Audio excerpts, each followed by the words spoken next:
माझ्या सांगण्याचा उद्देश कळतोय सगळ्यांना, याच्यात पदार्पण करा, पण पूर्ण लीन व्हा नाथांचरणी. आणि काय असतं माहिती का, भगवंताच्या चरणी ज्यावेळेस आपल्याला पोहोचायचं असतं ना, त्यावेळेस निस्वार्थीपणाने पोहोचायचं असतं.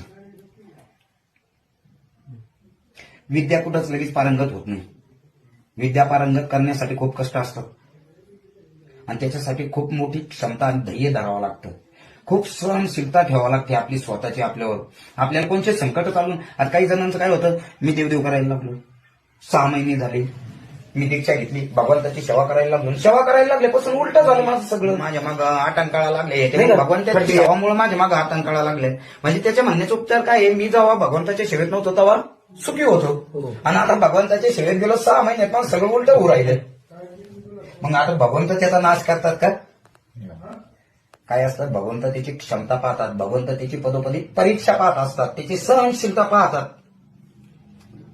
का हा कुठपर्यंत माझ्यापर्यंत येण्यास सक्षम आहे.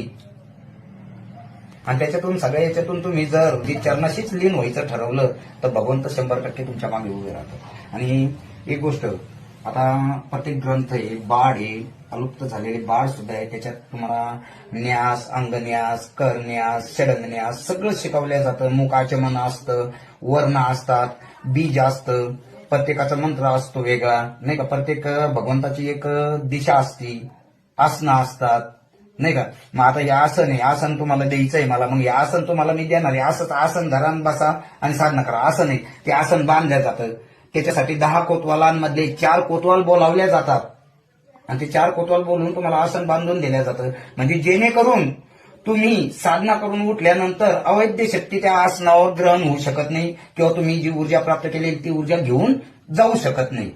त्याच्याकरता आसन बांधून दिलं जातं. आणि तुमच्या स्वतःच्या कवचा करता, तुमच्या स्वतःच्या रक्षणाकरता रक्षा मंत्र दिला जातो, गुरु मंत्र दिला जातो. मग तो गुरु मंत्र तुम्हाला निरंतर जपायचा आहे. 41 दिवस फक्त तुमची कसोटी असते, तुमची क्षमता असते आसन लावण्याची.